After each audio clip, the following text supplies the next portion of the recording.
नमस्कार, DD news पर आप देखना शुरू कर चुके हैं समाचारों का बुलेटिन। मैं हूं लाल चंद्र सिंह। देखेंगे देश और दुनिया की तमाम बड़ी खबरें, लेकिन सबसे पहले इस समय की हेडलाइंस। प्रधानमंत्री नरेंद्र मोदी कुछ ही देर में पश्चिम बंगाल को देंगे विकास परियोजनाओं का उपहार। दुर्गापुर में तेल और गैस, बिजली, सड़क और रेल क्षेत्रों से जुड़ी तमाम विकास परियोजनाओं का करेंगे शिलान्यास और उद्घाटन।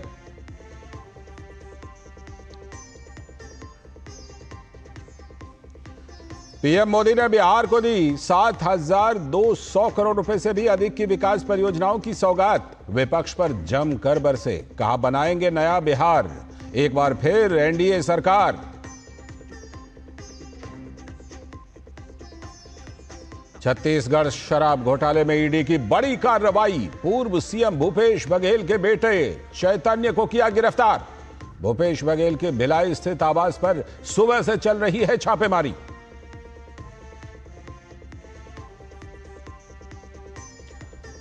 जमीन के बदले नौकरी घोटाला मामले में आरजेडी सुप्रीमो लालू यादव को नहीं मिली राहत। निचली अदालत में चल रही सुनवाई पर सुप्रीम कोर्ट ने रोक लगाने से किया इनकार।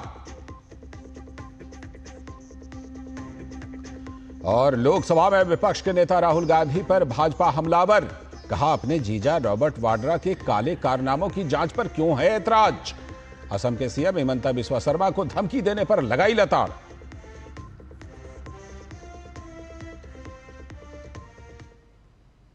हेडलाइन से बाद खबरें विस्तार से। सबसे पहले बात प्रधानमंत्री के 2 राज्यों के दौरे की। प्रधानमंत्री ने बिहार के लिए 7,200 करोड़ रुपए से भी अधिक की विकास परियोजनाओं का उद्घाटन और शिलान्यास किया। उन्होंने रेलवे की स्वचालित सिग्नलिंग, दोहरीकरण और वंदे भारत के रखरखाव इंफ्रा का शुभारंभ किया। समस्तीपुर बछवाड़ा रेल लाइन के बीच स्वचालित सिग्नलिंग, दरभंगा थलवाड़ा और समस्तीपुर रामभद्रपुर रेल लाइनों के दोहरीकरण का लोकार्पण किया। वहीं पाटलिपुत्र में वंदे भारत ट्रेनों के रखरखाव इंफ्रा का, भटनी छपरा ग्रामीण रेल लाइन पर स्वचालित सिग्नलिंग, 4,080 करोड़ रुपए की लागत वाली दरभंगा नरकटियागंज रेल लाइन दोहरीकरण का भी शिलान्यास किया। प्रधानमंत्री ने 4 अमृत भारत ट्रेनों को मोतिहारी गांधी मैदान से ही हरी झंडी दिखाई। प्रधानमंत्री ने इस मौके पर कहा कि आने वाला समय पूर्वी भारत का है, ऐसे में विकसित बिहार बनाना ही होगा। उन्होंने बताया कि यूपीए के 10 साल और एनडीए के 10 सालों में बिहार को दी जाने वाली विकास राशि में कितना फर्क है, और ऐसा इसलिए है क्योंकि कांग्रेस आरजेडी बिहार से बदला लेने की राजनीति करते थे, जिसे एनडीए ने खत्म कर दिया है। बिहार में इतनी तेजी से काम इसलिए हो रहा है क्योंकि केंद्र और राज्य में बिहार के लिए काम करने वाली सरकार है। मैं आपको एक आंकड़ा देता हूं। जब केंद्र में कांग्रेस और आरजेडी की सरकार थी तो यूपीए के 10 साल में बिहार को सिर्फ 2 लाख करोड़ रुपए के आसपास मिले। 10 साल में 2 लाख करोड़ के आसपास। यानी नीतीश जी की सरकार से ये लोग बदला ले रहे थे, बिहार से बदला ले रहे थे। 2014 में केंद्र में आपने मुझे सेवा करने का अवसर दिया। केंद्र में आने के बाद मैंने बिहार से बदला लेने वाली उस पुरानी राजनीति को भी समाप्त कर दिया। पिछले 10 साल में एनडीए के 10 वर्षों में बिहार के विकास के लिए जो राशि दी गई है वो पहले से कितना गुना ज्यादा है, उसका आंकड़ा अभी हमारे सम्राट चौधरी जी बता रहे थे। और प्रधानमंत्री ने एनएच 319 की मोहनिया से परारिया खंड का लोकार्पण भी किया। इसके अलावा आरा में बनने वाले बाईपास का शिलान्यास किया। इसके अलावा प्रधानमंत्री ने ग्रामीण विकास, मत्स्य पालन, इलेक्ट्रॉनिक्स और सूचना प्रौद्योगिकी क्षेत्रों से जुड़ी विकास परियोजनाओं का भी शुभारंभ किया। उन्होंने दीनदयाल अंत्योदय योजना, राष्ट्रीय ग्रामीण आजीविका मिशन के अंतर्गत बिहार में लगभग 61,500 स्वयं सहायता समूहों के लिए 400 करोड़ रुपए का सामुदायिक फंड भी जारी किया। साथ ही प्रधानमंत्री आवास योजना ग्रामीण के 40,000 लाभार्थियों को 162 करोड़ रुपए की किस्त भी जारी की। इसके साथ ही प्रधानमंत्री आवास योजना के 12,000 लाभार्थियों को गृह प्रवेश भी करवाया। प्रधानमंत्री ने कुछ लाभार्थियों को उनके घर की चाबी सौंपी। प्रधानमंत्री ने कहा, बिहार कभी हताशा में डूबा हुआ था। राजद वाले गरीबों का पैसा लूट लिया करते थे। आलम यह था कि लोग डर से मकान का रंग रोगन तक नहीं करवाते थे। उन्हें आशंका होती थी कि कहीं मकान मालिक को ही ना उठवा लिया जाए। आज भी यहां 12,000 से ज्यादा परिवारों को अपने पक्के घर में गृह प्रवेश का सौभाग्य मिला है। 40,000 से ज्यादा गरीबों को अपना पक्का घर बनाने के लिए बैंक में उनके खाते में सीधे पैसे भेजे गए हैं। इसमें से ज्यादातर लोग मेरे दलित भाई बहन हैं, मेरे महादलित भाई बहन हैं, मेरे पिछड़े परिवारों के भाई बहन हैं। आप भी जानते हैं, आरजेडी और कांग्रेस के राज में गरीब को ऐसे पक्के घर मिलना असंभव था। जिन लोगों के राज में लोग अपने घरों में रंग रोगन तक नहीं करवाते थे, डरते थे कि अगर रंग रोगन हो गया तो पता नहीं कि मकान मालिक को ही उठवा लिया जाएगा। ऐसे आरजेडी वाले कभी आपको पक्का घर नहीं दे सकते। और प्रधानमंत्री ने बिहार के युवाओं से रोजगार, स्वरोजगार की दिशा में उठाए गए कदमों और निर्णयों की जानकारी दोहराई। उन्होंने कहा कि लालटेन का दौर चला गया, जब रोजगार देने के नाम पर कुछ लोग जमीनें तक लिखवा लिया करते थे। प्रधानमंत्री ने भरोसा दिया कि जो भी पिछड़ा है वो उनकी सरकार की प्राथमिकता में है, जबकि पिछड़ों के नाम पर राजनीति करते आए लोग और पार्टियां सिर्फ परिवार तक ही सीमित हैं। कांग्रेस और आरजेडी गरीबों, दलितों, पिछड़ों और आदिवासियों के नाम पर राजनीति करते आए हैं, लेकिन बराबरी का अधिकार तो दूर, ये परिवार से बाहर के लोगों को सम्मान तक नहीं देते। इन लोगों का अहंकार आज पूरा बिहार देख रहा है। हमें बिहार को इनकी बुरी नीयत से बचाकर रखना है। और प्रधानमंत्री ने मोतिहारी जनसभा में पीएम धन धान्य कृषि योजना के बारे में बताया कि योजना के तहत चिन्हित जिलों में किसानों की मदद की जाएगी। उनकी उपज और आमदनी बढ़ाने के लिए संपूर्णता से काम किया जाएगा। केंद्रीय मंत्रिमंडल ने प्रधानमंत्री धन धान्य कृषि योजना को मंजूरी दी है। इस योजना के तहत कृषि के मामले में सबसे पिछड़े 100 जिलों को चिन्हित किया जाएगा। ये ऐसे जिले होंगे जहां खेती से जुड़ी संभावनाएं तो भरपूर है, लेकिन पैदावार और किसानों की आय के मामले में ये जिले अभी भी पीछे हैं। इन जिलों के किसानों को इस योजना के तहत प्राथमिकता देकर मदद दी जाएगी। यानी पिछड़े को प्राथमिकता। इसका सीधा लाभ देश के करीब 1.25 करोड़ किसानों को होगा। और मोतिहारी के बालक अनुराग को प्रधानमंत्री नरेंद्र मोदी ने राम मंदिर भेंट करने पर आभार व्यक्त किया। पीएम ने बालक को इस अभिवादन के लिए चिट्ठी लिखने का भी वादा किया।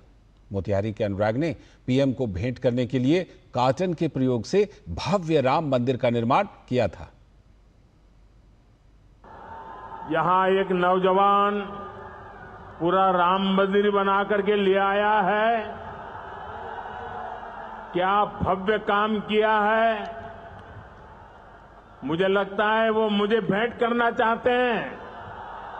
तो मैं मेरे एसपीजी के लोगों को कहता हूं, आप उसमें नीचे अपना आता पता लिख देना भाई। मैं चिट्ठी लिखूंगा आपको, ये आपने बनाया है। हाँ, मेरे एसपीजी के लोग आ जाएंगे, उनको दे देना। मेरी चिट्ठी जरूर मिलेगी आपको। मैं आपका बहुत आभारी हूं कि सीता माता का जहां स्मरण नित्य होता है, वहां आप मुझे अयोध्या की भव्य मंदिर की कलाकृति दे रहे हैं। और अभी वक्त आ गया एक ब्रेक का। ब्रेक के बाद लौटेंगे तो देखेंगे आज की कुछ और बड़ी खबरें।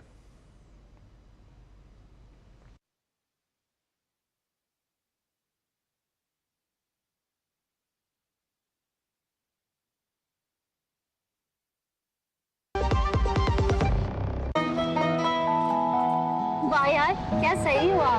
मेरा भी मन करता है कुछ करने का। मन करता है तो करो। घर की चीजों से टाइम ही नहीं मिलता और हूँ सिर्फ 10वीं पास।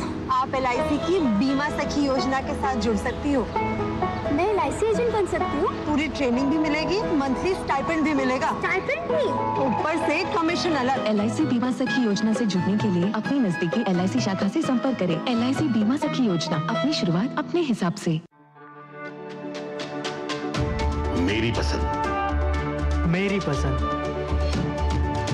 मेरी पसंद, मेरी पसंद, हमारी पसंद। हम सबकी पसंद। मजबूत देश का मजबूत सरिया हो गया स्टील। स्वागत है ब्रेक के बाद। DD न्यूज पर आप देख रहे हैं हिंदी में समाचार। आगे की बड़ी खबरों में, रॉबर्ट वाड्रा के खिलाफ ईडी के एक्शन को लेकर राहुल गांधी के खुलकर विरोध जताने को लेकर भाजपा हमलावर है। भाजपा के प्रवक्ता तोहिन सिन्हा ने राहुल गांधी पर निशाना साधते हुए कहा कि कांग्रेस नेता बेवजह अपने बहनोई का समर्थन कर रहे हैं। भाजपा प्रवक्ता ने मामले में कांग्रेस नेता पर संलिप्तता और मिलीभगत का आरोप भी लगाया। चार्जशीट ईडी ने फाइल की है रॉबर्ट वाड्रा के विरुद्ध, उसमें बड़े गंभीर आरोप है।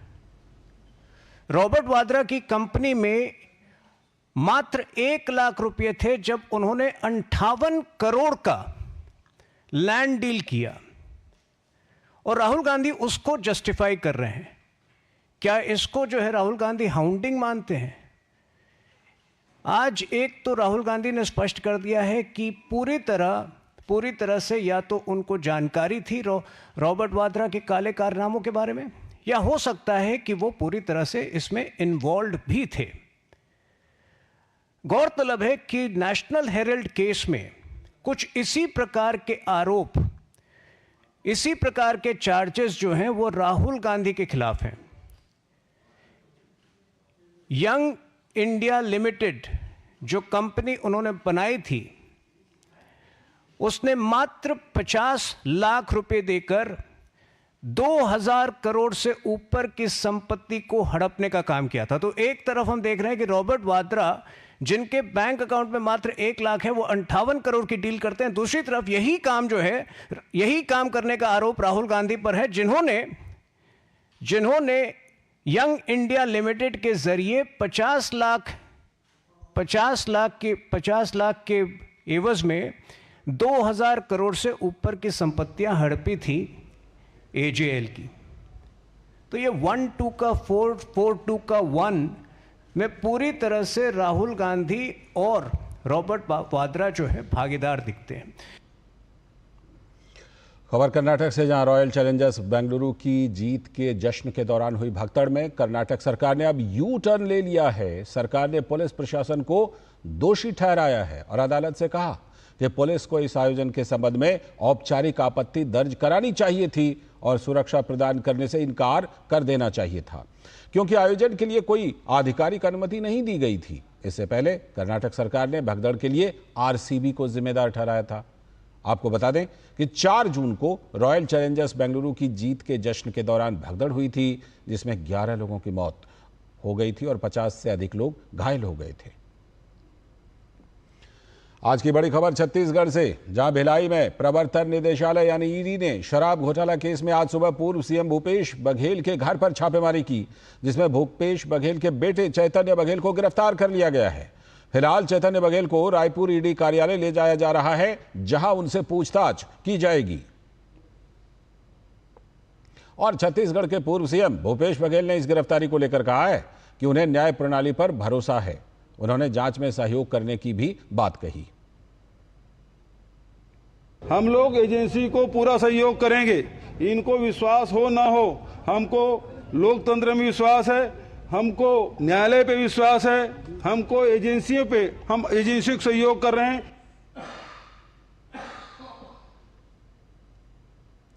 अदालत से एक बड़ी खबर, बिहार के पूर्व मुख्यमंत्री लालू यादव को सुप्रीम कोर्ट से बड़ा झटका लगा है। जमीन के बदले नौकरी घोटाला मामले में लालू यादव के खिलाफ निचली अदालत में चल रही सुनवाई पर सुप्रीम कोर्ट ने रोक लगाने से इनकार कर दिया है। सुप्रीम कोर्ट ने हाई कोर्ट से कहा है कि वो लालू यादव की अर्जी पर तेजी से सुनवाई करे। लालू यादव ने इस मामले में निचली अदालत में चल रही कार्यवाही के साथ साथ इस केस में दर्ज एफआईआर और चार्जशीट को रद्द करने की मांग की थी। 29 मई को दिए अपने आदेश में हाईकोर्ट ने लालू यादव के खिलाफ निचली अदालत में चल रही सुनवाई पर रोक लगाने से इनकार कर दिया था। हालांकि हाईकोर्ट ने उनकी केस रद्द करने की मांग को पेंडिंग रखते हुए नोटिस जारी किया था, जिस पर आगे 12 अगस्त को सुनवाई होनी है। इस अंतरिम आदेश के खिलाफ लालू यादव ने सुप्रीम कोर्ट का रुख किया था। खबर हरियाणा से, जहां शिकोपुर में भूमि सौदे से जुड़े धन शोधन मामले में ईडी द्वारा रॉबर्ट वाड्रा और अन्य के खिलाफ आरोप पत्र दायर करने पर कांग्रेस सांसद राहुल गांधी ने आरोप लगाया है कि उनके जीजा को परेशान किया जा रहा है। तो इस पर पलटवार करते हुए केंद्रीय मंत्री अर्जुन राम मेघवाल ने कहा कि रॉबर्ट वाड्रा ने किसानों की जमीन सस्ती दर पर खरीदी और मुनाफा कमाने के लिए महंगी दर पर बेच दी और सीलिंग एक्ट का उल्लंघन किया। उन्होंने कहा कि ईडी ने जांच के दौरान आरोपों को सही पाया है तो उनको इसका सामना करना चाहिए। 2009 से 14 के बीच में मैं अपोजिशन का एमपी था। बीकानेर में ये आम चर्चा है कि इन्होंने किसानों की जमीनें सस्ती दर पे खरीदी और मुनाफा कमाने के लिए महंगी दर पे बेची और सीलिंग एक्ट का उल्लंघन किया। ये आम चर्चा है, हम आरोप नहीं लगा रहे हैं। हमने तो लोकसभा में उस समय भी मुद्दा उठाया था। तब से जांच करते करते ईडी ने पाया कि आरोप सही हैं, हमें चार्जशीट दाखिल करनी चाहिए, तो उनको फेस करना चाहिए ना ईडी को। और अब खबर उत्तर प्रदेश से, जहां वाराणसी में एक कार्यक्रम को संबोधित करते हुए राज्य के मुख्यमंत्री योगी आदित्यनाथ ने कांवड़ियों को उपद्रवी और आतंकी कहकर जुबानी आरोप लगाने वालों को जमकर फटकारा। सीएम योगी ने कहा कि कांवड़ यात्रा चल रही है और हर वर्ग बिना किसी भेदभाव के इससे जुड़ा है, लेकिन एक वर्ग ऐसा भी है जो कांवड़ यात्रा को बदनाम करने की कोशिश में लगा है। ये वही वर्ग है जो सोशल मीडिया पर फेक अकाउंट बनाकर समाज में जातीय संघर्ष को बढ़ावा देने की कोशिश करता है। सीएम योगी ने ऐसे लोगों पर कड़ी कार्रवाई करने की चेतावनी दी। कांवड़ यात्रा चल रही है, समाज का सबसे यानी श्रमिक वर्ग से लेकर के उच्च वर्ग तक हर व्यक्ति इस अभियान के साथ जुड़ा हुआ। एकता का अद्भुत संगम, उन्हें उपद्रवी और आतंकवादी तक बोलने का दुस्साहस होता है। यह वह मानसिकता है जो हर प्रकार से भारत की विरासत को अपमानित करना चाहती है। ये वही लोग हैं जिन्होंने जनजातीय समुदाय को भारत से अलग करने का प्रयास किया, और यही वे लोग हैं जो आज सोशल मीडिया प्लेटफॉर्म का फेक अकाउंट बना करके जातीय संघर्ष की स्थिति को पैदा करना चाहते हैं।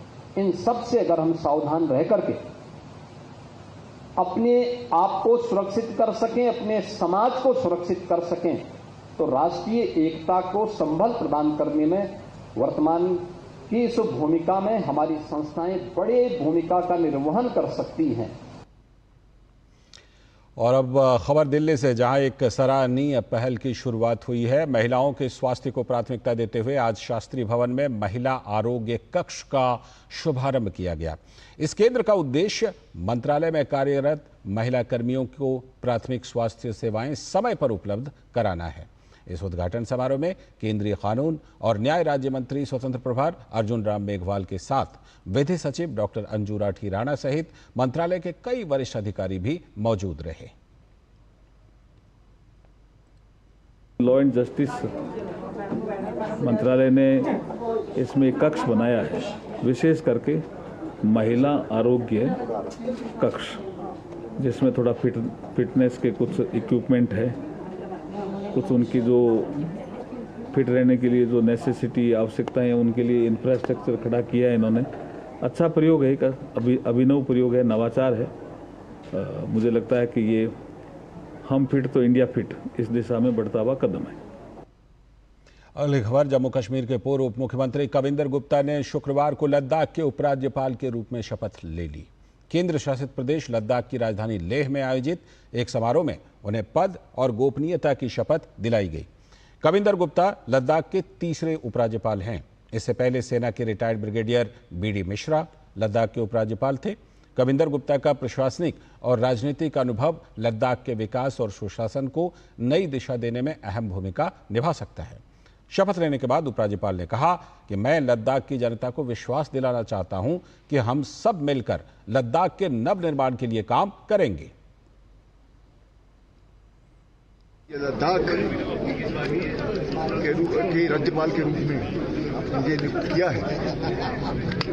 मैं लद्दाख की जनता को विश्वास दिलाना चाहता हूं, धर्म और जाति से ऊपर उठ करके, पार्टी पॉलिटिक्स से ऊपर उठ करके हम सब मिल करके लद्दाख के नवनिर्माण के लिए काम करेंगे। लद्दाख को हम उस हद तक पहुंचाना चाहते हैं जिसमें कि जो बाहर के देशों में दूसरे टूरिज्म के माध्यम से जिनका नाम लिया जाता है, वर्ल्ड में सबसे पहले लद्दाख का नाम आएगा।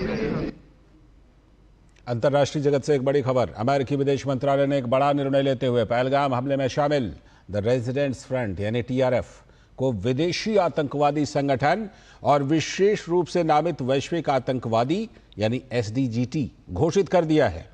अमेरिकी विदेश मंत्रालय ने टीआरएफ को पाकिस्तान स्थित लश्कर ए तैयबा का मुखौटा संगठन और सहयोगी बताया है। बयान में खासतौर पर जिक्र किया गया कि टीआरएफ ने 22 अप्रैल 2025 को जम्मू कश्मीर के पहलगाम में हुए हमले की जिम्मेदारी ली थी, जिसमें 26 निर्दोष नागरिक मारे गए थे।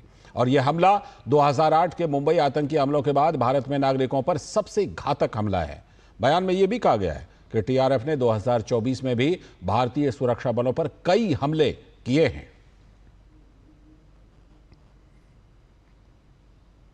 और विदेश मंत्री डॉक्टर एस जयशंकर ने अमेरिका द्वारा पहलगाम आतंकी हमले के लिए जिम्मेदार टीआरएफ को वैश्विक आतंकी संगठन घोषित किए जाने की सराहना की। विदेश मंत्री ने सोशल मीडिया पर साझा एक पोस्ट में लिखा कि भारत अमेरिका की आतंकवाद के खिलाफ सहयोग की एक मजबूत पुष्टि। लश्कर ए तैयबा के मुखौटा संगठन टीआरएफ को विदेशी आतंकवादी संगठन एफटीओ और वैश्विक आतंकवादी संगठन एसडीजीटी घोषित करने के लिए विदेश मंत्री मार्को रूबियो और अमेरिकी विदेश विभाग की सराहना करता हूं। इसी संगठन ने 22 अप्रैल को हुए पहलगाम आतंकी हमले की जिम्मेदारी ली थी। आतंकवाद के खिलाफ शून्य सहिष्णुता। आगे बढ़ने से पहले वक्त आ गया एक और ब्रेक का।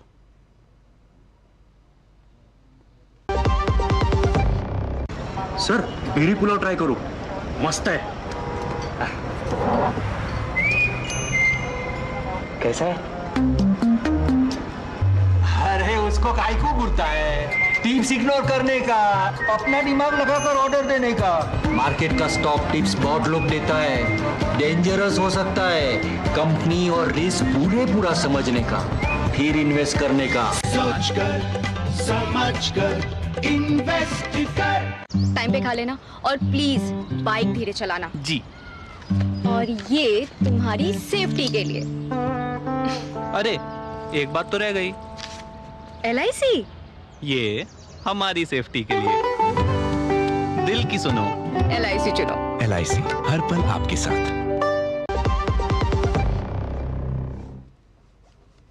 स्वागत है ब्रेक के बाद। डीडी न्यूज पर आगे की खबरों में महाराष्ट्र में एक कार्यक्रम के दौरान केंद्रीय मंत्री अश्विनी वैष्णव ने एनएफडीसी के कैंपस में Indian institute of creative technology यानी आईआईसीटी का उद्घाटन किया।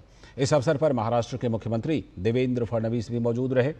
आईआईसीटी संस्थान एवीजीसी एक्सआर सेक्टर के लिए एक राष्ट्रीय सेंटर ऑफ एक्सेलेंस के रूप में काम करेगा, यानी देश animation, visual effects, gaming, comics और extended reality AVGC XR sector में दुनिया का एक बड़ा हब बनने की दिशा में आगे बढ़ेगा।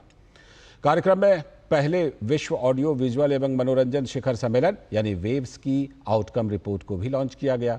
केंद्रीय मंत्री अश्विनी वैष्णव ने इस कार्यक्रम को संबोधित करते हुए कहा कि आईआईसीटी के जरिए विदेश से बेहतरीन तकनीक भारत में लाने का प्रयास रहेगा।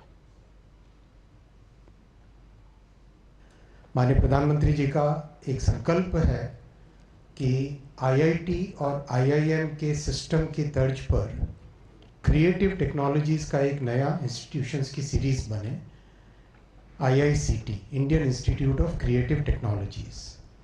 टेक्नोलॉजी आज के क्रिएटिव वर्ल्ड में जिस तरह से एक इंटीग्रल पार्ट बन चुकी है, उसमें बहुत ज़रूरी है कि हमारे क्रिएटिव इकोनॉमी में काम करने वाले जितने भी लोग हैं और जो इससे जुड़ना चाहते हैं, उन सबको हम नए स्किल्स दें, टेक्नोलॉजीज़ में ट्रेनिंग दें, नए टूल्स दें और दुनिया में जो बेस्ट हो रहा है उसको हम अपने यहाँ पर भारत में लेके आए और यहाँ से नए इंक्यूबेशन, नए आइडियाज़, नई टेक्नोलॉजीज़ भी भारत से बने।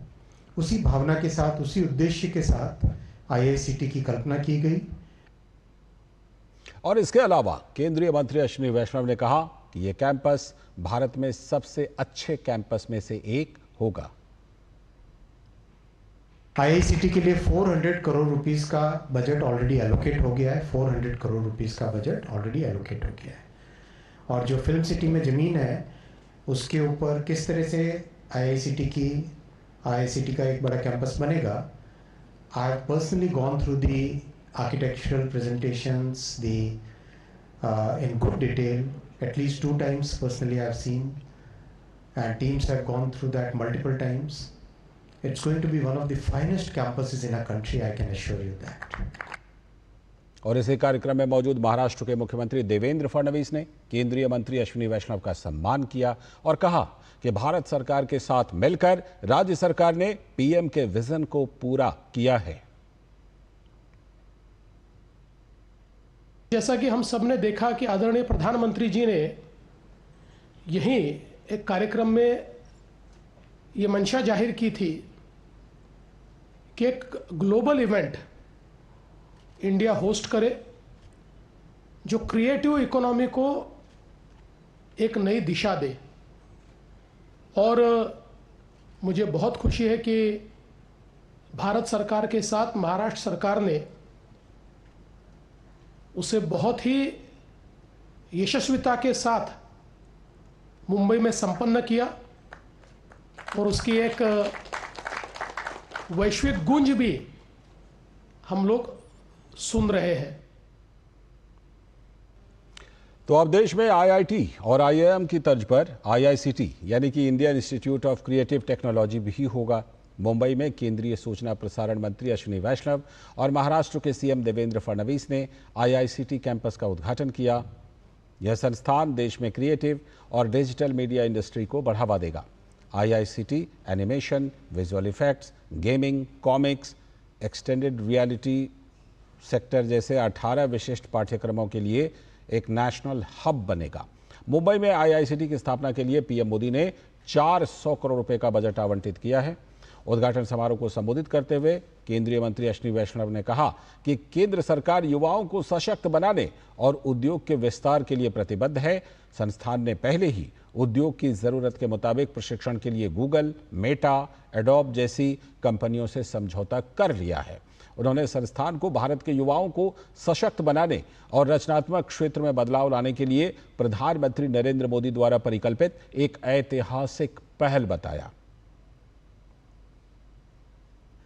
माननीय प्रधानमंत्री जी का एक संकल्प है कि आईआईटी और आईआईएम के सिस्टम की तर्ज पर क्रिएटिव टेक्नोलॉजीज का एक नया इंस्टीट्यूशंस की सीरीज बने, IICT, Indian institute of creative technologies. Technology आज के क्रिएटिव वर्ल्ड में जिस तरह से एक इंटीग्रल पार्ट बन चुकी है, उसमें बहुत ज़रूरी है कि हमारे क्रिएटिव इकोनॉमी में काम करने वाले जितने भी लोग हैं और जो इससे जुड़ना चाहते हैं, उन सबको हम नए स्किल्स दें, टेक्नोलॉजीज़ में ट्रेनिंग दें, नए टूल्स दें और दुनिया में जो बेस्ट हो रहा है उसको हम अपने यहाँ पर भारत में लेके आए और यहाँ से नए इंक्यूबेशन, नए आइडियाज़, नई टेक्नोलॉजीज़ भी भारत से बने। उसी भावना के साथ, उसी उद्देश्य के साथ IICT की कल्पना की गई।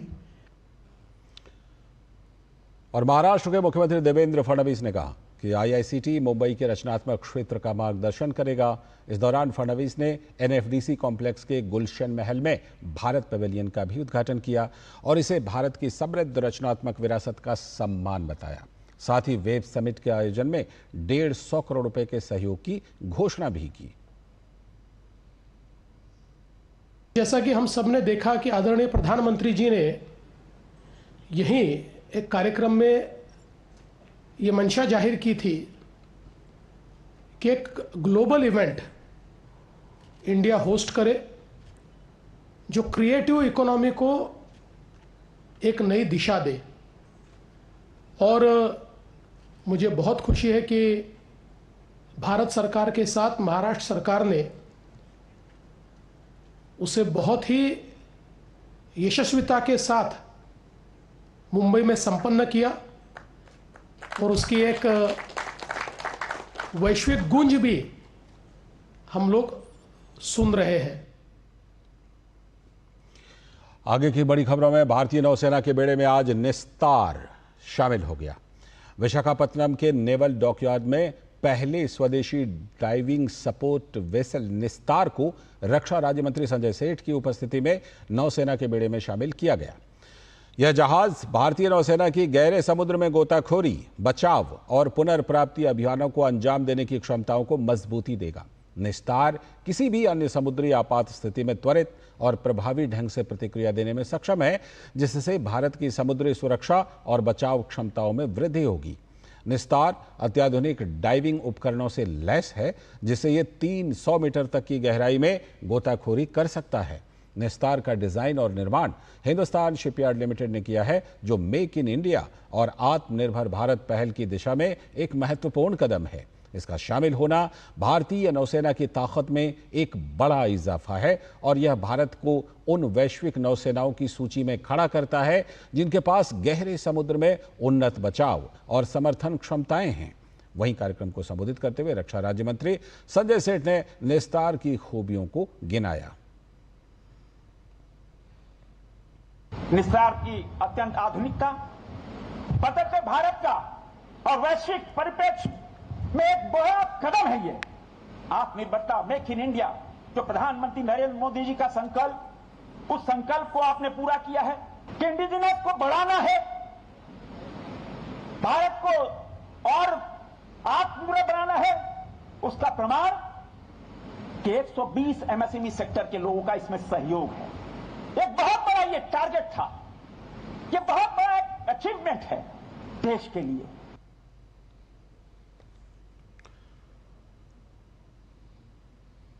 तो क्या कुछ इस निस्तार से बल मिलने वाला है और क्या इसकी खासियत है, इस पर जानकारी देने के लिए विशाल बैरिस्टो हमारे संवाददाता हमारे साथ जानकारी देने के लिए जुड़ रहे हैं।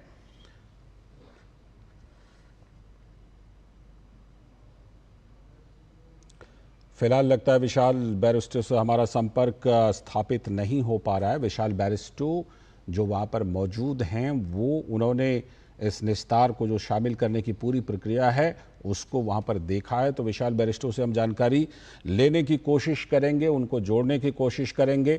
लेकिन नौसेना में जो निस्तार की एंट्री है उसके बारे में कुछ बता देते हैं। ये निस्तार नाम संस्कृत से लिया गया नाम है और निस्तार का अर्थ होता है संस्कृत में मुक्ति, बचाव या उद्धार।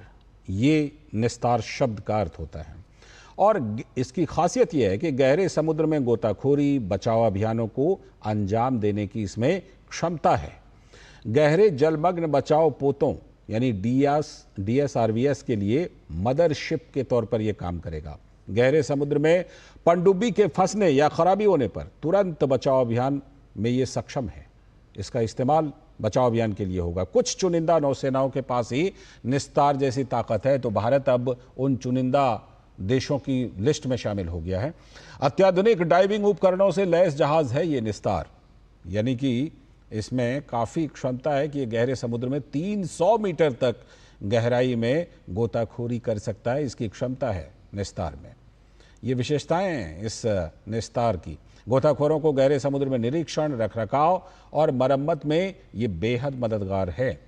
समुद्र में कभी जहाज डूबने की घटना होती है तो डूबे जहाज़ों, ब्लैक बॉक्स, मिसाइल के पुर्जे खोजने में ये बहुत उपयोगी है। रिमोटली ऑपरेटेड व्हीकल्स ROVs से लैस है ये, तो इसकी तमाम ये खासियत, समुद्र तल से 1000 मीटर नीचे तक स्थिति का जायजा लेने की क्षमता इसके अंदर है। इस निस्तार के की ये विशेषताएं समुद्र तल का मानचित्रण और सर्वेक्षण करने में भी मददगार है। नौसेना को समुद्री वातावरण की बेहतर समझ इससे हासिल होगी कि समुद्र के अंदर में किस तरह का वातावरण है। डिजाइन और निर्माण हिंदुस्तान शिपयार्ड लिमिटेड ने किया है, यानी पूरी तरह स्वदेशी है, मेक इन इंडिया है, आत्मनिर्भर भारत है। मेक इन इंडिया और आत्मनिर्भर भारत पहल की दिशा में इसको बड़ा कदम कहा जा सकता है। फोन लाइन पर हमारे संवाददाता विशाल बैरिस्टो जुड़ चुके हैं और वो हमें इस बारे में और ज्यादा विस्तार से जानकारी देंगे। क्या कुछ इस निस्तार की ताकत के बारे में हमने बता तो दिया है विशाल, लेकिन भारत अब उन चुनिंदा देशों की सूची में शामिल हो गया है, भारतीय नौसेना शामिल हो गई है जहां जिसके पास अब निस्तार जैसी ताकत है। इसका क्या क्या बिल्कुल प्रत्यक्ष तौर पर फायदा मिलेगा और इसका कितना इंतजार हो रहा था भारतीय नौसेना के द्वारा? विशाल। देखिए लालचंद, इसका लंबे वक्त से इंतजार था और जैसे कि नाम है इसका निस्तार, निस्तार जिसका शाब्दिक अर्थ संस्कृत में होता है मुक्ति। अगर आपकी सबमरीन खराब हो गई और आपको क्रू को रेस्क्यू करना है तो ये 300 मीटर तक जाएगा और वहां पर मदरबोर्ड बन के वहां पर रेस्क्यू मिशन में शामिल हो जाएगा और उसको मदद करेगा। इसके अलावा आपने बात की रिमोटली कंट्रोल्ड व्हीकल्स, तो वो 1000 मीटर समुद्र के अंदर तक जा सकते हैं। सी बेड मैपिंग, कैसे समुद्र तल की मैपिंग में ये सहायता देगा। उसके अलावा जैसे किसी दुश्मन की मिसाइल गिरी है, एक्सप्लोड हुई है, उसके टुकड़े उनको उठाने में, उनको एनालाइज करने के अंदर, ये तमाम चीजें हैं। सो रेस्क्यू मिशन के अंदर इसकी एक बहुत बड़ी भूमिका रहेगी। फिलहाल अगर हम पूरी दुनिया की बात करते हैं तो जितनी भी महाशक्तियां हैं, अमेरिका है, यूनाइटेड किंगडम है, और अगर हम एशिया की बात करें, चीन, जापान, कोरिया, ये तमाम वो देश है जिनके पास ये इस तरह का जहाज मौजूद है। और अब हमने इसको 100% इंडिजिनस बनाई, यानी कि पूरी तरह से स्वदेशी है। तो ये एक बहुत बड़ा अचीवमेंट है भारतीय नौसेना के लिए। और आपने सुना कि कितनी सारी MSMEs इसके अंदर काम में ली गई, उनको रोजगार तो मिला ही, साथ ही नेशन डेवलपमेंट में और हमारी डिफेंस टेक्नोलॉजी के अंदर जो MSMEs है का पार्टिसिपेशन है, वो मोदी सरकार के इनिशिएटिव का एक बहुत बड़ा पहलू है। बिल्कुल, आप जिस तरह से इसकी खूबियां गिना रहे हैं, ये खूबियां तमाम तो हैं ही, और इसमें जिसे कहते हैं कि सोने पर सुहागे वाली बात यह है कि आत्मनिर्भर भारत, मेक इन इंडिया का ये बहुत बड़ा उदाहरण है, क्योंकि भारत में पूरी तरह से इसका निर्माण किया गया। बहुत बहुत शुक्रिया विशाल बैरिस्टो हमारे साथ जुड़ने के लिए। और अभी वक्त आ गया एक ब्रेक का। ब्रेक के बाद जब लौटेंगे तो देखेंगे आज की कुछ और बड़ी खबरें।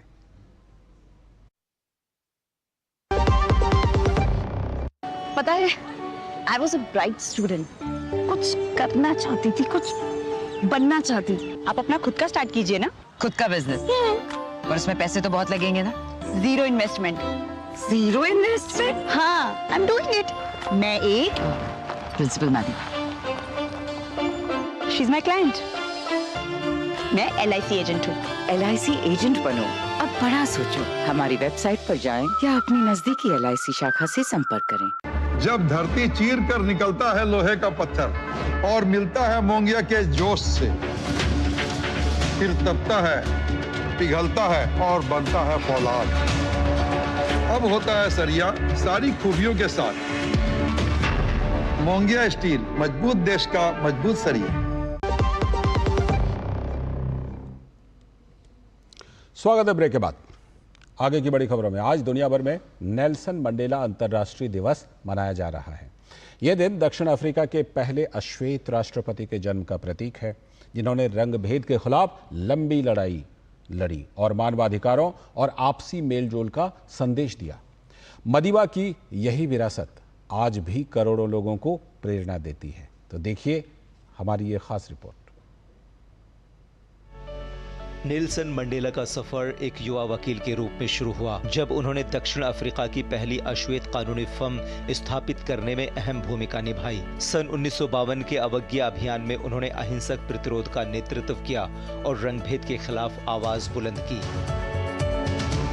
नेल्सन मंडेला को अन्यायपूर्ण तरीके से 27 वर्षों तक जेल में रखा गया, जिसमें से अधिकतर समय उन्होंने रॉबिन द्वीप की जेल की काल कोठरी में बिताया। हालांकि इस दौरान उनका संकल्प और मजबूत हुआ और वो दुनिया भर के दबे कुचले लोगों के लिए प्रतिरोध का एक अडिग प्रतीक बन गए।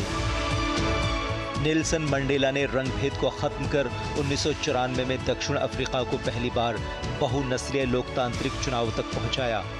राष्ट्रपति बनने के बाद उन्होंने देश के जख्मों को भरने और समाज को जोड़ने पर ध्यान दिया।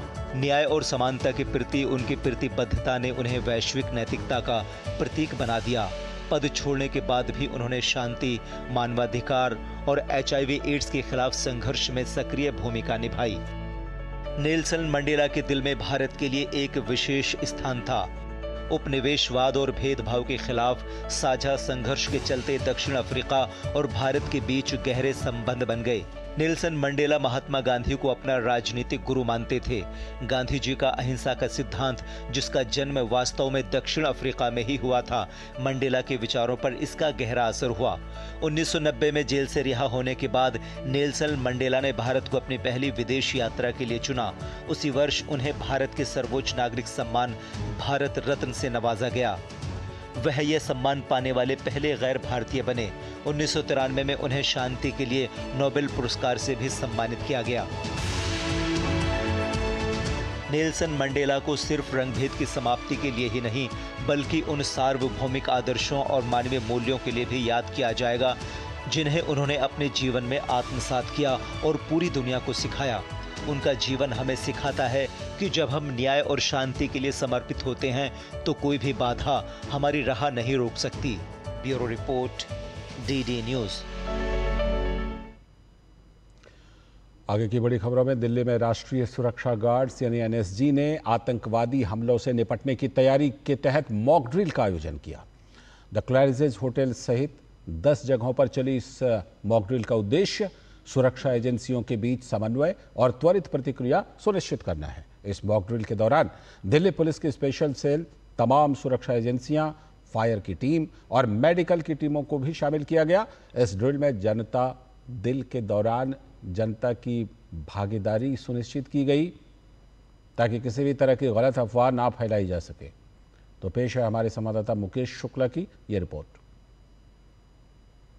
दिल्ली में किसी भी आपातकालीन स्थिति से निपटने के लिए, साथ ही साथ आतंकवादी गतिविधियों से निपटने के लिए NSG, दिल्ली पुलिस की स्पेशल सेल और तमाम सुरक्षा एजेंसियों के बीच एक मॉक ड्रिल चलाई जा रही है। अभी तक 10 से ज़्यादा जगहों पर यह मॉक ड्रिल हो चुकी है। यहाँ पर होटल क्लैरिजेस है जहाँ पर मॉक ड्रिल का आयोजन हुआ और इसमें आपने देखा होगा कि आसमान से लेकर ज़मीन तक जो थे वो तमाम जो NSG के कमांडो थे वो थे यहाँ पर मौजूद और उन्होंने भी मॉक ड्रिल को यहाँ पर किया। साथ ही साथ दिल्ली पुलिस की यूनिट रही, तमाम एजेंसियां रही, मेडिकल यूनिट भी यहां पर स्टैब्लिश रही। साथ ही साथ यहां पर एक हॉक कॉल्स भी कराई गई। उसके दौरान जो है वहां पर पब्लिक का भी समर्थन देखने को मिला। इसी तरह से ISBT, हौज खास, द्वारका और तमाम इलाकों में, दिल्ली के ऐसे विभिन्न इलाकों में, भीड़ भाड़ वाले इलाकों में जाकर के ये मॉक ड्रिल आयोजित की गई। कहीं रात में की गई तो कहीं दिन के उजाले में की गई। इस मॉक ड्रिल का मकसद है कि दिल्ली की सुरक्षा को चाक चौबंद करना। साथ ही साथ आगामी दिनों में मॉनसून सेशन है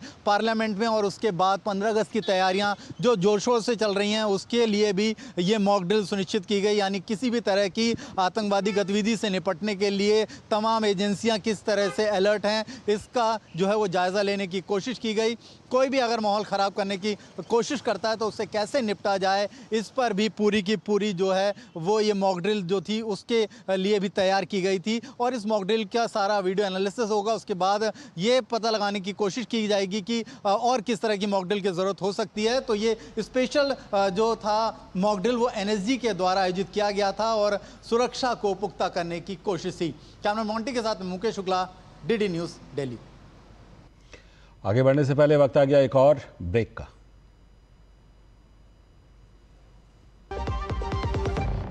अब क्या देख रहे हो पापा? तुम कहते हो ना कि स्टॉक मार्केट में बहुत सोच समझकर इन्वेस्ट करना चाहिए, बस थोड़ा सा ज्ञान ले रहा हूँ। किससे? हर एक स्टॉक्स एक्सपर्ट है, मस्त एजुकेशनल वीडियोस बनाता है और अच्छी इन्वेस्टमेंट की टिप्स भी देता है। पापा इन वीडियोस पे ना जाएं, अपना रिसर्च खुद करें या सेबी रजिस्टर्ड इन्वेस्टमेंट एडवाइजर से संपर्क करें। एजुकेशन के नाम पर कुछ इन्फ्लुएंसर्स अक्सर इन्वेस्टर को मिसगाइड करते हैं, नुकसान आपका होगा।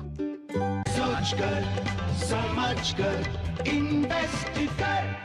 डॉक्टर दादू, ये प्रीमियम क्या होता है? बेटा प्रीमियम मतलब समझ लो पेट्रोल। जब तक कार में पेट्रोल है तब तक कार चलेगी, पेट्रोल खत्म कार स्टॉप।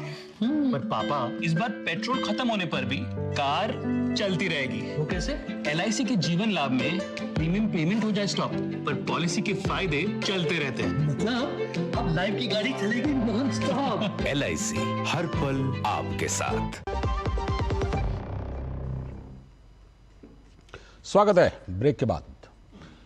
खबर खेल की दुनिया से। दिल्ली प्रीमियर लीग सीजन 2 की शुरुआत अगस्त से होने जा रही है, तो इस कड़ी में हर टीम जोरदार तरीके से अपनी तैयारी को अंजाम दे रही है। इसी कड़ी में गत विजेता ईस्ट दिल्ली रॉयल्स भी पीछे नहीं है। टीम के मुताबिक नई टीमों से जुड़ने की इस बार चुनौती बड़ी हो गई है। वहीं इस लीग में भाग लेने जा रहे खिलाड़ियों के मुताबिक DPL का मंच उनके लिए किसी वरदान से कम नहीं है। क्रिकेट के दीवाने देश में हर नए खिलाड़ी का सपना भारतीय टीम का हिस्सा बनने का होता है। हालांकि इसमें कुछ ही अपने सपने को उड़ान दे पाते हैं, लेकिन बदलते वक्त के साथ इसकी परिभाषा बदली है। इंडियन प्रीमियर लीग तो एक पड़ाव है, लेकिन इसी पहलू का एक अक्स दिल्ली प्रीमियर लीग यानी DPL है। दिल्ली में युवा क्रिकेटर्स को एक नया मंच देने वाली ये लीग अपने दूसरे संस्करण में 2 अगस्त से सामने होगी। इस बार प्रतियोगिता में 8 टीमें होंगी जो इसके रोमांच को और बढ़ाएंगी।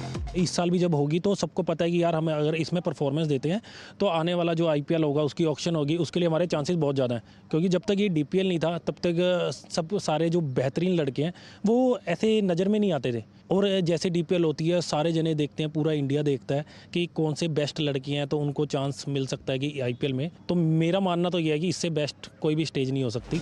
पिछली बार इस प्रतियोगिता का खिताब ईस्ट दिल्ली राइडर्स ने अपने नाम किया था। इस बार भी टीम को उम्मीद है कि तमाम चुनौतियों को दरकिनार कर टीम खिताब जीतने की कोशिशों को साकार करेगी। प्रेशर बढ़ गया क्योंकि 2 टीम नई आ गई हैं, तो प्रेशर पिछली बार से थोड़ा ज़्यादा है, बट हम कॉन्फिडेंट हैं, हम अपनी जो है चैंपियनशिप को डिफेंड कर लेंगे। DPL का पहला सीजन काफी हिट रहा था और कई युवा चेहरों ने अपनी पहचान भी बनाई। सबसे बड़ी बात, युवा प्रतिभा को एक मंच मिला है अपनी काबिलियत को सामने रखने का। हम सब जानते हैं कि देश में क्रिकेट जो है वो एक धर्म की तरह से है और इस खेल की जो जड़ है वो लगातार मजबूती की ओर दिख रही है। फिर चाहे बात करें इस दिशा में इंडियन प्रीमियर लीग की बात करें या फिर दिल्ली प्रीमियर लीग की बात करें, मकसद है कि देश के जो युवा खिलाड़ी हैं, जो बच्चे इस खेल में अपना सपना देख रहे हैं, वो न केवल अपने सपने को साकार करें बल्कि कहीं ना कहीं भारतीय क्रिकेट टीम में भी शामिल होने के अपने जो एक ख्वाब है उसको पूरा कर पाएं। कैमरामैन सुमित धीमान के साथ मैं गौरव कुमार, DD न्यूज़ दिल्ली। खबर फुटबॉल से। एशिया के सबसे पुराने फुटबॉल टूर्नामेंट डूरंड कप की पुरस्कार राशि में भारी इजाफा किया गया है। इस वर्ष पुरस्कार राशि 1.2 करोड़ रुपए से बढ़ाकर 3 करोड़ रुपए कर दी गई है। साथ ही सर्वश्रेष्ठ गोलकीपर, गोल्डन बूट और गोल्डन बॉल विजेताओं जैसे व्यक्तिगत पुरस्कार विजेताओं को SUV प्रदान की जाएंगी। चैंपियन टीम को राष्ट्रपति भवन में आमंत्रित किया जाएगा, जहां राष्ट्रपति प्रेसिडेंट्स कप प्रदान करेंगी। 23 जुलाई से शुरू होने वाले डूरंड कप में इस साल 6 team Mohun Bagan, East Bengal, Mohammedan Sporting, Jamshedpur FC, Punjab FC और गत विजेता नॉर्थ ईस्ट यूनाइटेड FC ने अपनी भागीदारी की पुष्टि की है। हालांकि इस टूर्नामेंट में 2 विदेशी टीमें त्रिभुवन आर्मी FC, नेपाल और आर्म्ड फोर्सेज मलेशिया भी शामिल होंगी। खेल सचिव हरिरंजन राव ने राष्ट्रीय खेल महासंघों से कहा है कि वे अगले साल होने वाले एशियाई खेलों के लिए 29 अगस्त तक अपनी चयन प्रक्रिया पूरी कर लें। इससे जापान में होने वाले आगामी राष्ट्रीय खेलों के लिए खिलाड़ियों को अपनी तैयारी के लिए पर्याप्त समय मिल सकेगा।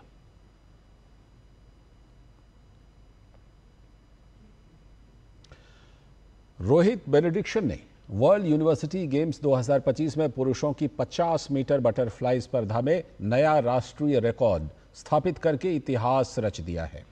रोहित बेनेडिक्शन ने हीट 6 में 24.00 सेकंड का रिकॉर्ड तोड़ते हुए वीर धबल खाड़े का 24.09 सेकंड का 7 साल पुराना रिकॉर्ड तोड़ दिया।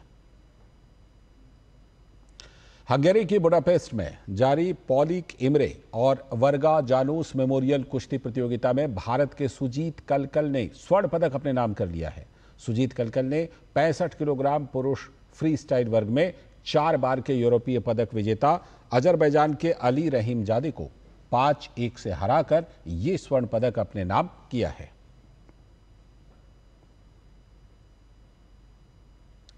मैराथन में विश्व रिकॉर्डधारी महिला एथलीट रूथ चेपनगेटिच डोपिंग जांच में पॉजिटिव पाई गई हैं, जिसके बाद उन्हें अस्थायी रूप से निलंबित कर दिया गया है। केन्या की इस धावक ने पिछले साल अक्टूबर में शिकागो मैराथन में 2 घंटे 9 मिनट 56 सेकंड में लगभग 2 मिनट के अंतर से विश्व रिकॉर्ड बनाया था। और अब बात कांवड़ यात्रा की। दिल्ली में सावन माह में कांवड़ यात्रा को लेकर खास तैयारियां की गई हैं, तो इस दौरान कांवड़ियों का स्वागत भी भव्य तरीके से किया जाएगा। पिछले साल दिल्ली में जहां 170 कांवड़ कैंप लगाए गए थे, तो वहीं इस बार कांवड़ कैंप की संख्या 2 गुनी से भी अधिक कर दी गई है। इस बार कुल 374 कांवड़ कैंप लगाए जा रहे हैं, ताकि कांवड़ यात्रियों को हर जरूरी सुविधा दी जा सके।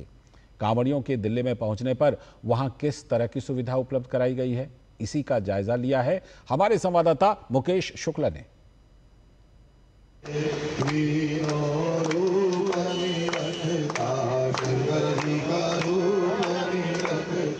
सावन के पाक महीने को लेकर के कांवड़ यात्रा जो है वो शुरू हो चुकी है। हरिद्वार से कलश में जल भर करके तमाम श्रद्धालु जो हैं वो अपने अपने शहर अपने अपने गांव की तरफ जा रहे हैं। ये वो श्रद्धालु हैं। इस समय हम दिल्ली के पड़पड़गंज के इलाके के पास मौजूद है, जहां पर ये शिविर, यहाँ ऐसे कई शिविर आपको दिल्ली के हर जगह हर रास्ते पे दिखेंगे जब ये कांवड़ यात्रा शुरू हो रही है। और ये देखिए तमाम जो भोले भक्त हैं ये यहाँ पर आए हुए। इन्हीं से जानते हैं किस तरह की व्यवस्था इनको दी गई है, कैसी व्यवस्था भोले मिल रही है। बढ़िया व्यवस्था मिल रही है, बड़े मजे आ रहे पूरे। कांवड़ के देख रेख वगैरह, खाने पीने की और जो स्वास्थ्य से संबंधित जो भी चीज़ें हैं उसमें बड़ा मतलब वो अच्छा मिल रहा है। इस शिविर में रुकते हमें 27-28 साल हो गए हमें भी। मतलब यहाँ पे देख रेख अच्छी है, मेडिकल सुविधा भी है। रोड के साइड में हम उन्होंने कच्ची एक पकड़डंडी भी बनाई है, जैसे भाई कावड़े को दिक्कत ना हो कि ट्रैफिक में कोई। मैं गंगोत्री से आया हूँ और बीकानेर जाऊँगा रेवाड़ी। बाबा की दया से बढ़िया बिल्कुल एक नंबर को सफर निकाल रहे हो। बजरंगी हर हर महादेव। कावड़ को लेकर के श्रद्धालु हैं, ये अपने अपने स्थान को जा रहे हैं। कोई बीकानेर, कोई राजस्थान, कोई अलवर, ये तो दूर दूर से आए हैं और दूर दूर तक इस शिविर में रुकते रुकते ये आगे जाएंगे। और जैसा इनका मानना है कि इस बार की जो शिविर व्यवस्था है वो पहले से बहुत बेहतर है। और यहाँ पर जो आपको खास व्यवस्था आपको देखने को मिलेगी, यहाँ पर MCD के द्वारा फॉगिंग भी कराई जा रही है, स्प्रे भी कराया जा रहा है, यानी मच्छरों से भी इनको कोई दिक्कत ना हो। तमाम चीज़ें जो हैं वो इनको उपलब्ध कराई है। मेडिकल टीम यहाँ पर विशेष रूप से यहाँ रखी गई है जो इनके स्वास्थ्य का भी ध्यान रखेगी। और एक इनके द्वारा एम्बुलेंस जो है, कैट की वैन भी यहाँ रखी जाएगी। अगर कोई ज़्यादा इमरजेंसी होती है तो उनको हॉस्पिटल भी भेजा जाए। तो दिल्ली भी इस समय चुस्त दुरुस्त है, प्रशासन भी पूरा समर्थन कर रहा है, पुलिस का भी इनको पूरा साथ मिल रहा है। और इसी तरह ये भोले की जो कांवड़ है अपने आगे की तरफ बढ़ रही है। अपने ये श्रद्धालु जो हैं आगे की तरफ जा रहे हैं और इस कांवड़ का जो है आनंद ले रहे हैं। कैमरा मॉन्टी के साथ में मुकेश शुक्ला, DD न्यूज़, दिल्ली। तो दिल्ली में कांवड़ियों का भव्य स्वागत और अच्छी तैयारी की व्यवस्था की गई है। इसके साथ इस बुलेटिन में फिलहाल इतना ही। हमें दीजिए अनुमति। नमस्कार।